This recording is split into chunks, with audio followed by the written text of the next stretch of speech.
नमस्कार दोस्तों, मैं सोनू शर्मा। एक छोटा बच्चा पढ़ने और कुछ बनने स्कूल जाता है, लेकिन स्कूल में उसे बाकी बच्चों के साथ बैठने नहीं दिया जाता। उसे एकदम अलग से कोने में बिठाया जाता है।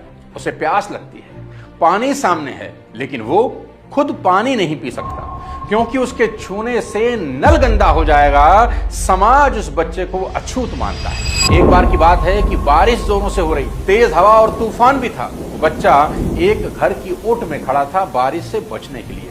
उस घर की महिला ने उसे देखा और गुस्से में कीचड़ में धकेल दिया। वो महिला गुस्से में बोली, तुम मेरे घर की दीवारों को छू क्यों रहे हो? तुम अछूत हो, मेरा पूरा घर गंदा हो गया। उस बच्चे की सारी किताबें कीचड़ से भर गई और खराब हो गई। किसी छोटे से बच्चे का इससे बढ़कर क्या ह्यूमिलेशन हो सकता है? अब जरा सोचिए, जो बच्चा खुद से पानी नहीं पी सकता था, जो बच्चा बाकी बच्चों के साथ बैठकर पढ़ नहीं सकता था, जिसके छूने से दीवार अपवित्र हो जा रही थी, वही बच्चा एक दिन अखंड भारत का पहला कानून मंत्री बनता है। वही बच्चा भारत के संविधान निर्माण में सबसे महत्वपूर्ण भूमिका निभाता है। और वही बच्चा करोड़ों लोगों को बराबरी, सम्मान और अधिकार का रास्ता दिखाता है। दोस्तों, यह कहानी सिर्फ डॉक्टर भीमराव रामजी अंबेडकर साहब की नहीं है। यह कहानी है अपमान को आग बनाने की, दर्द को दिशा देने की। आज हम बाबा साहब अंबेडकर की ऐसी यात्रा समझेंगे जिसमें बचपन का दर्द भी है और समाज का जहर भी है। और आज कुछ ऐसी कहानियां सुनाऊंगा जो आपके दिल को चीर कर रख देंगी। इस वीडियो को मैंने 7 चैप्टर में डिवाइड किया है और 7वां चैप्टर सबसे ज्यादा खास है, इसलिए लास्ट तक इसको देखिएगा जरूर।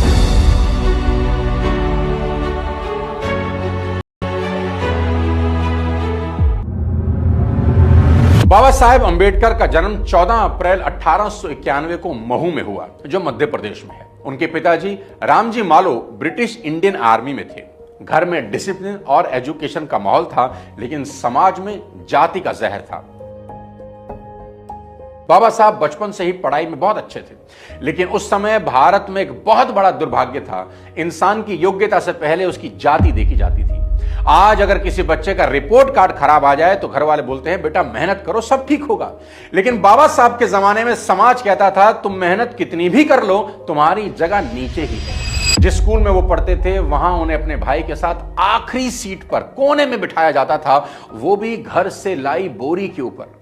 और स्कूल खत्म होने के बाद उन्हें अपनी बोरी, जिस पर बैठकर वो पढ़ते थे ना, साथ उठाकर ले जानी पड़ती थी, क्योंकि स्कूल का चौकीदार उस कपड़े को छूता तक नहीं था, क्योंकि उस पर बाबा साहब बैठे थे। और वजह थी अंबेडकर जी की जाति, जिसे अछूत कहा जाता था। पर इससे भी ज्यादा दर्दनाक कहानी है उनके पानी पीने को लेकर। स्कूल में उन्हें पानी पीने के लिए खुद घड़े और नलके को छूने की परमिशन नहीं थी। कहा जाता था उनके छूने से नल गंदा हो जाएगा। अगर उन्हें प्यास लगी है ना, तो किसी ऊंची जाति के चपड़ासी या व्यक्ति को वहां आना पड़ता था और तब तक सिर्फ उनको इंतजार करना है। सोच के देखिए कि ये कितना इंसल्टिंग हो सकता है कि किसी एक बच्चे के लिए कि आपको प्यास लगी है, पानी सामने है और आप पी नहीं सकते। और जब चपड़ासी आता था ना, तो वो उन्हें दूर से पानी डालता था। उन्हें घुटनों के बल बैठकर हाथ मुंह के आगे रखकर पानी पीना पड़ता था, क्योंकि अगर बाबा साहब वह बर्तन छू लेते तो बर्तन अपवित्र हो जाता। जब टीचर उन्हें ब्लैक बोर्ड पर सवाल को सॉल्व करने के लिए बुलाती तो कई बच्चे घबरा जाते थे। क्यों? क्योंकि उनके टिफिन ब्लैक बोर्ड के पास रखे होते थे। बच्चे डरते थे कि अगर बाबा साहब ब्लैक बोर्ड के पास गए और उनके टिफिन को छू लिए तो उनका टिफिन अपवित्र हो जाएगा। बचपन में एक बार बाबा साहब अपने भाई बहनों के साथ अपने पिता से मिलने गए। स्टेशन पर उतरे और आगे जाने के लिए उन्हें बैलगाड़ी चाहिए थी। गाड़ीवान पहले तैयार हो गया, लेकिन जैसे ही उसे पता चला कि ये बच्चे महार जाति के हैं, यानी अछूत हैं, तो उसका व्यवहार बदल गया। उसने उन्हें गाड़ी में बैठाने से इनकार कर दिया। बहुत गिड़गिड़ाने के बाद वह मान तो गया, लेकिन उसने एक शर्त रख दी। जानते हैं क्या? उसने कहा, वह गाड़ी खुद नहीं चलाएगा, तुम्हें खुद चलानी होगी। और छोटे छोटे बच्चों को खुद बैलगाड़ी चलानी पड़ी। दोस्तों, ये उस भारत का चेहरा था जहां जाति के आधार पर इंसान की कीमत तय की जाती थी।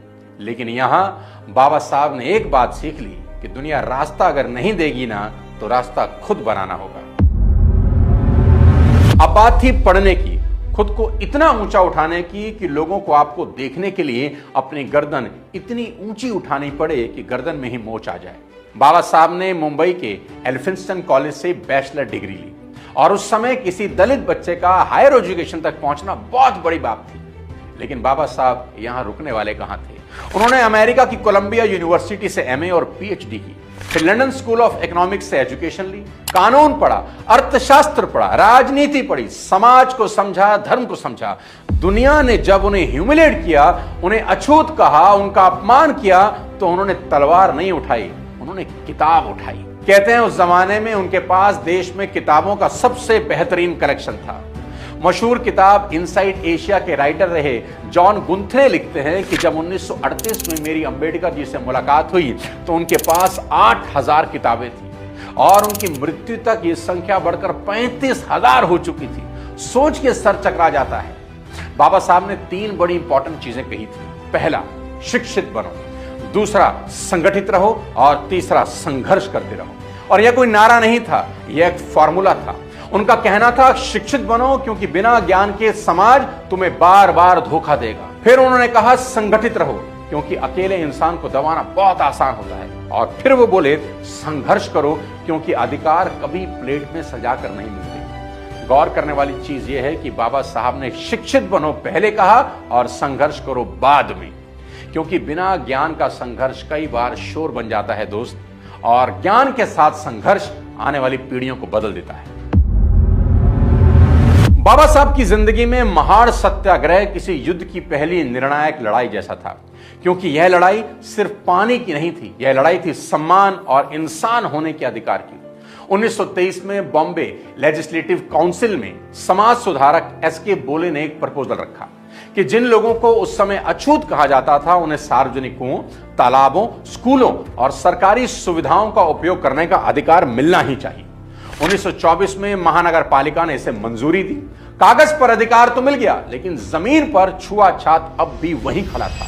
महाड़ में एक पब्लिक तालाब था, उसका नाम था चवदार टैंक। कानून कहता था पानी सबका है, कोई भी पी सकता है, लेकिन समाज कहता था तुम इसे छू नहीं सकते, हाथ नहीं लगा सकते। अब जरा आंख बंद करके सोचिए 2 मिनट। गर्मी का दिन है, गला सूख रहा है, पानी सामने है, लेकिन आपको कहा जा रहा है छुओगे तो पिटोगे। बाबा साहब इस दर्द को बहुत अच्छी तरह समझते थे, क्योंकि बचपन में उन्हें स्कूल में पानी पीने के लिए किसी और का इंतजार करना पड़ा था। बाबा साहब बोले बहुत हो गया। 20 मार्च 1927 को बाबा साहब हजारों लोगों के साथ महाड़ पहुंच गए। उसी तालाब के पास उन्होंने कहा आज हम सिर्फ पानी पीने नहीं जा रहे, आज हम यह साबित करने जा रहे हैं कि हम भी इंसान हैं। और फिर उन्होंने अपने हाथों से पानी लिया और पिया। उनके साथ हजारों लोगों ने भी पानी पिया। यह सिर्फ पानी नहीं बल्कि आत्मसम्मान की बात थी। यह उद्घोष था कि हम इस देश के नागरिक हैं, किसी की दया पर जीने वाले लोग नहीं। लेकिन जैसे ही यह खबर फैली, ऊंची जाति के लोगों में हड़कंप मच गया, अफवाहें फैल गई, दलितों पर हमला हुआ, कई लोग घायल हुए और फिर सबसे शर्मनाक बात यह हुई, यह कहा गया कि चवदार टैंक अपवित्र हो गया।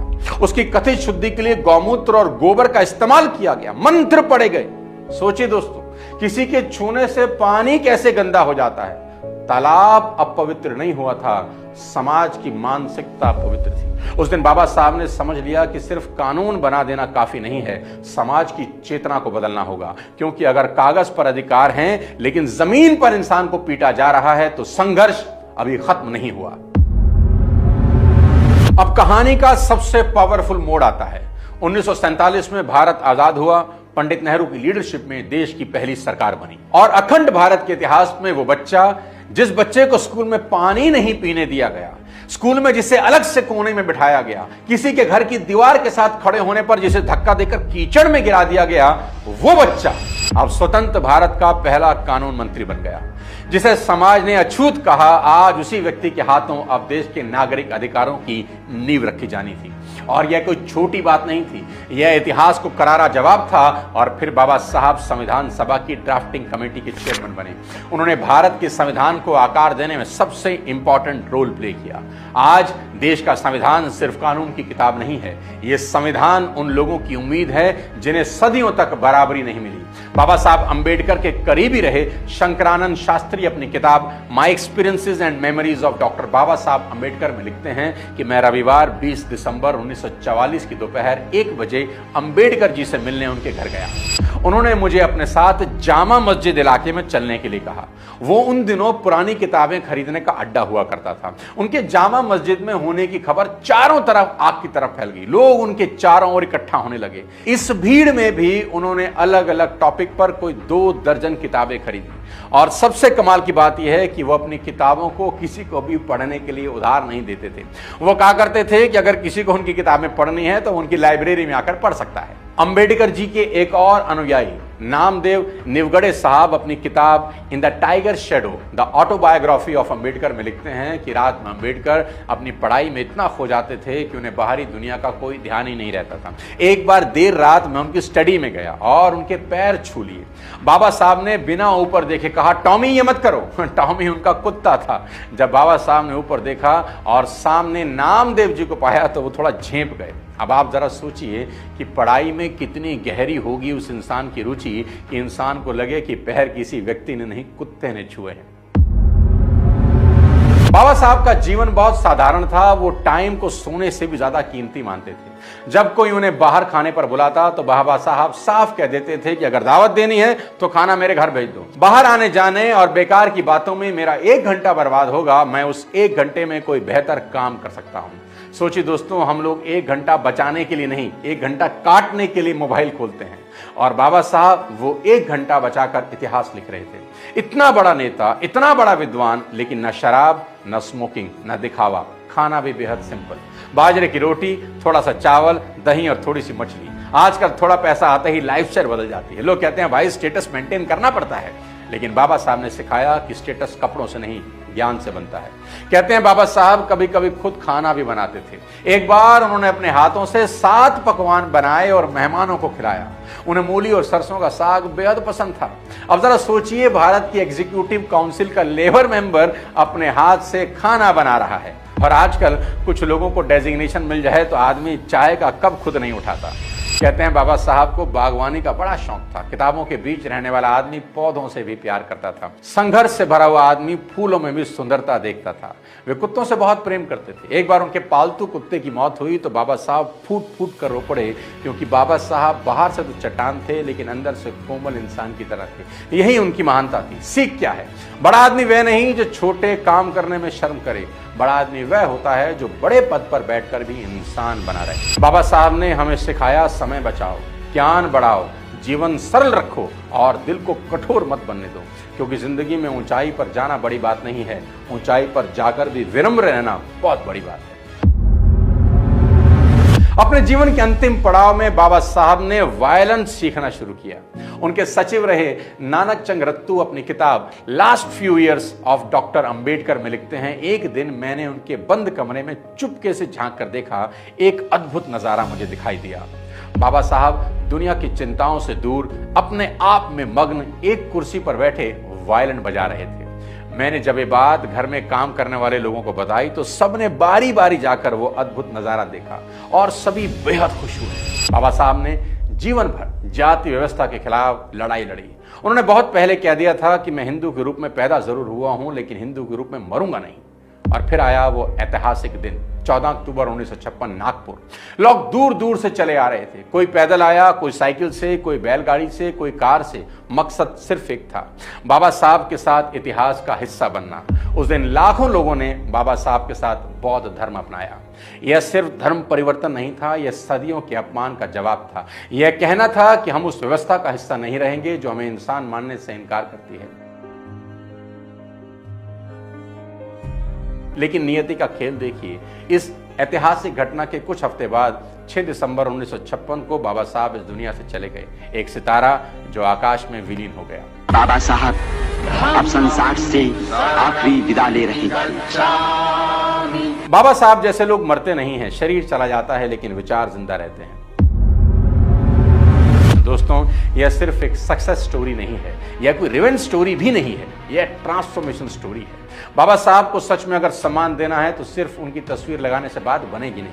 सिर्फ जय भीम बोलना काफी नहीं होगा, उनकी तरह पढ़ना होगा, उनकी तरह सोचना होगा, उनकी तरह समय की कीमत समझनी ही होगी। क्योंकि बाबा साहब ने हमें सिर्फ संविधान नहीं दिया, उन्होंने हमें यह भरोसा भी दिया कि जिस इंसान को समाज नीचे धकेलता है, अगर वह ज्ञान, अनुशासन और आत्मसम्मान के साथ खड़ा हो जाए तो वही इंसान इतिहास बदल भी सकता है।